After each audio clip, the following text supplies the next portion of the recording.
নমস্কার বন্ধুরা, এ to Z scheme YouTube চ্যানেলে আপনাদের স্বাগত জানাই। চলে এসেছি আবারও একটি নতুন ভিডিওর সাথে।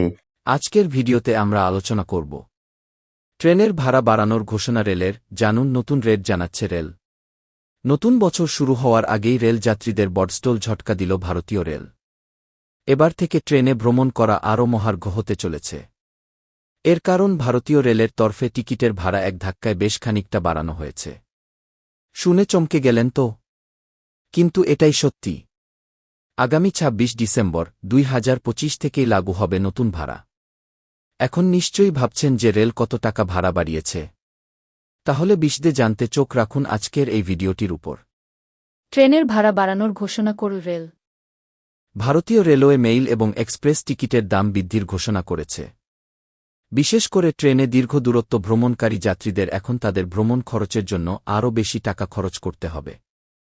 রেলওয়ে ২৬ ডিসেম্বর ২০২৫ থেকে কার্যকর একটি নতুন ভাড়া কাঠামো ঘোষণা করেছে। জেনারেল কামরায় ২১৫ কিলোমিটারের কম দূরত্বের ভ্রমণের ক্ষেত্রে কোনো পরিবর্তন আসবে না, অর্থাৎ কোনো ভাড়া বৃদ্ধি পাবে না।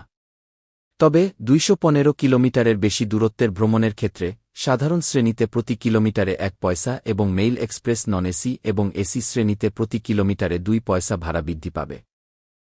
রেলের টিকিট বাড়ানো নিয়ে কি জানাচ্ছে রেল? ভারতীয় রেলওয়ে ট্রেনের ভাড়া বৃদ্ধির মাধ্যমে ভালো পরিমাণ আয় করবে বলে আশাবাদী। রেলওয়ে জানিয়েছে যে এই পরিবর্তনের মাধ্যমে ৬০০ কোটি টাকারও বেশি আয় হবে বলে আশা করা হচ্ছে। ট্রেনের টিকিটের দামের এই পরিবর্তন অনুসারে এখন যদি কোনো যাত্রী নন এসি ট্রেনে ৫০০ কিলোমিটার ভ্রমণ করেন, তাহলে তাকে বর্তমান টিকিটের মূল্যের চেয়ে ১০ টাকা বেশি দিতে হবে। দিল্লি থেকে পাটনার দূরত্ব প্রায় ১০০০ কিলোমিটার এবং এখন পর্যন্ত ডিবিআরটি রাজধানী ট্রেনে থার্ড এসিতে ভ্রমণের জন্য যাত্রী ভাড়া ২৩০৫ টাকা, যা ২৬ ডিসেম্বর ২০২৫ থেকে কার্যকর হওয়া বৃদ্ধির পর প্রতি কিলোমিটারে ২ পয়সা বৃদ্ধি পাবে।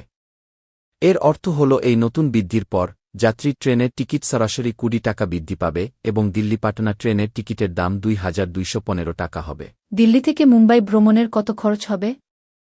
রেলওয়ে কর্তৃক নির্ধারিত টিকিটের মূল্য বৃদ্ধির ভিত্তিতে দিল্লি থেকে মুম্বাই ট্রেন ভ্রমণের ভাড়া বৃদ্ধির হিসাব করা হয়, তাহলে রেল লাইনে দিল্লি থেকে মুম্বাই দূরত্ব প্রায় ১৩৮৬ কিলোমিটার এবং এখন পর্যন্ত সিএসএমটি রাজধানী এক্সপ্রেসে থার্ড এসির ভাড়া ৩১৮০ টাকা, প্রতি কিলোমিটারে ২ পয়সা বৃদ্ধির পর ভাড়া প্রায় ২৭ টাকা বৃদ্ধি পাবে এবং ট্রেনের টিকিট ৩২৬০ টাকা বৃদ্ধি পাবে।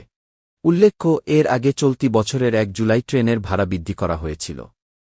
১ জুলাই থেকে ভারতীয় রেলের ট্রেন ভাড়া বৃদ্ধিও একই পরিমাণে ছিল। বিভিন্ন শ্রেণীর ট্রেনের ভাড়া বৃদ্ধি করা হয়েছিল। মেইল এবং এক্সপ্রেস ট্রেনের ভাড়া প্রতি কিলোমিটারে ১ পয়সা বৃদ্ধি করা হয়েছিল, যেখানে এসি ট্রেনে ভ্রমণের জন্য প্রতি কিলোমিটারে ২ পয়সা বৃদ্ধি করা হয়েছিল। ভিডিওটি কেমন হয়েছে কমেন্ট বক্সে অবশ্যই জানাবেন। তার সাথে আপনারা যদি আমাদের চ্যানেলে নতুন হয়ে থাকেন, তাহলে আমাদের চ্যানেলটিকে সাবস্ক্রাইব করে পাশে থাকা বেল আইকনটি প্রেস করে রাখবেন। কেননা আমরা প্রতিনিয়তই এই চ্যানেলের মধ্যে আপনাদের জন্য এই ধরনের ভিডিও আপডেট দিয়ে থাকি। দেখা হচ্ছে পরবর্তীতে আরেকটি নতুন ভিডিওর সাথে। ভালো থাকবেন, সুস্থ থাকবেন।